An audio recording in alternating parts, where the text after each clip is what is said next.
We're also joined by Dr. Yahya Al-Aridi, who is a Syrian politician. He's joining us from Strasbourg. He's part of the Syrian Negotiations Commission, and he's joining us on the line. Thank you both for joining us. Dr. Al-Aridi, I'll start with you, if I may. What did you make of Trump's assertion vis-a-vis ISIS and the complete liberation of territories, as he said, by the quote-unquote caliphate? Well, when the Syrian people rose against a brutal regime, they thought that they were against a civilized or somebody who believes in human rights or anything of the sort. Unfortunately, not only the regime that they rose against, but the fabricated powers that were there by the regime itself, in particular terrorism, proved to be so brutal beyond the regime's power. Now, when the statement comes from the United States that the American forces would be withdrawn from the northeastern part of Syria because Daesh or ISIS is gone or finished, this is really a blessing for Syrians in general, because terrorism was used by the regime that I was talking about as a pretext in order to suppress, in order to kill the people. Now, with this announcement, there would be no excuse for the regime to say that there is still terrorism. Actually, from the very beginning, we know that not only the regime but other powers contributed to the creation of Daesh and its likes in order to create certain entities, certain powers that would justify for the regime to kill its own people.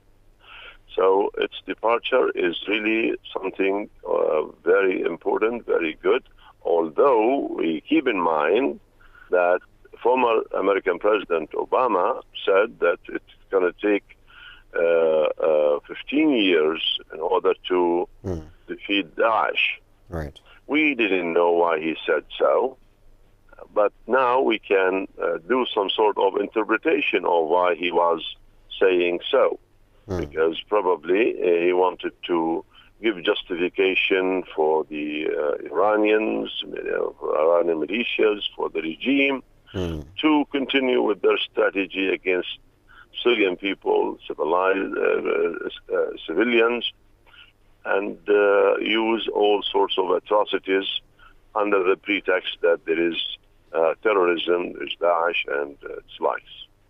Dr. Al-Aridi, I wonder with that, because many people would argue that Donald Trump is being a tad bit naive when it comes to understanding a group like ISIS. It's not just about territory, is it? It's about their ability to still carry out attacks and to still threaten Iraqi and Syrian civilians, but of course even beyond this region, towards Europe and even beyond that.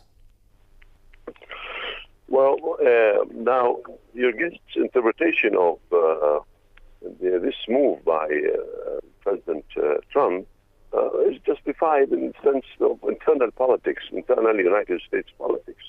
Because anybody who defeats Daesh, anybody who says that he defeats Daesh would be inaugurated a hero. This would play into the hands of Mr. Trump, definitely. However, when we investigate the Daesh phenomenon, if we can say so, we would realize that we have there a gun for rent. That's one. Okay.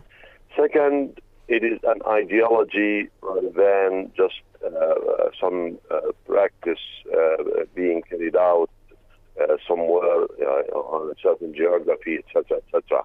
And at the same time, it is used at the highest levels of dictatorship. Now, the best way for dictators to justify or to find an excuse for what they do, the brutality they carry out, is to hire somebody like Daesh and to have set like Daesh to justify or to just make what they do, make their brutality less severe, if we can say so. Now, what matters for Syrians who have been suffering for the past 8 years almost is a different story. Actually, those people devastated the country.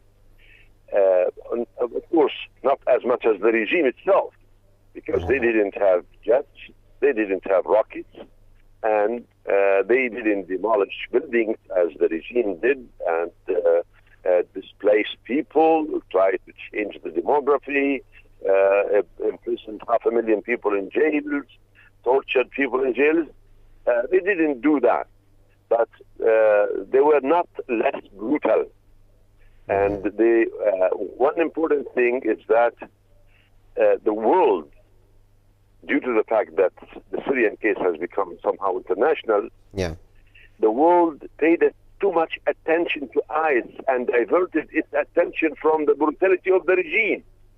And this really has negatively affected the Syrian case, and it links. But if I may just push you on a point you just made there, Dr. Al-Aridi, because you said that the world concentrated too much on ISIS's brutalities, but then that's logical, is it not, considering then ISIS started carrying out attacks across the world, really? Well, you know, now every terrorist act in the world now is registered under the trademark Daesh. This is what we understand. This world is full of terrorist acts at different levels. Now, with this concentration on Daesh, and everything is being under its name, you would ignore, or you would this would divert the attention from the other organizations, other acts of terrorism being carried out. Now, what concerns us is our Daesh, the brand we have in our part of the world.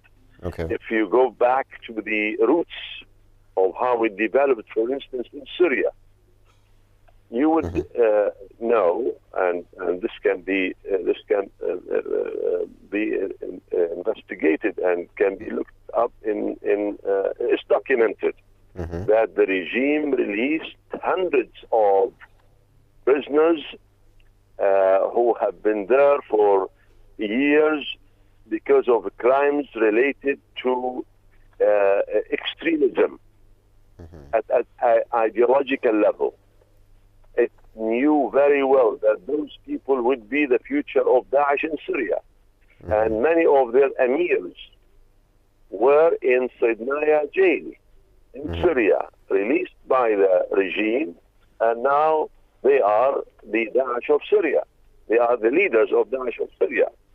And this is really, again, this has harmed the Syrian people, has harmed their case, has diverted the world attention from the suffering they have been going through at the hands of the regime. Okay. And the moment Daesh disappears from Syria, it is a pleasing point for Syrians, because that excuse, that pretext would be removed. Dr. Yahya Al-Aridi, Syrian politician, speaking to us from Strasbourg. He's part of the Syrian Negotiations Commission.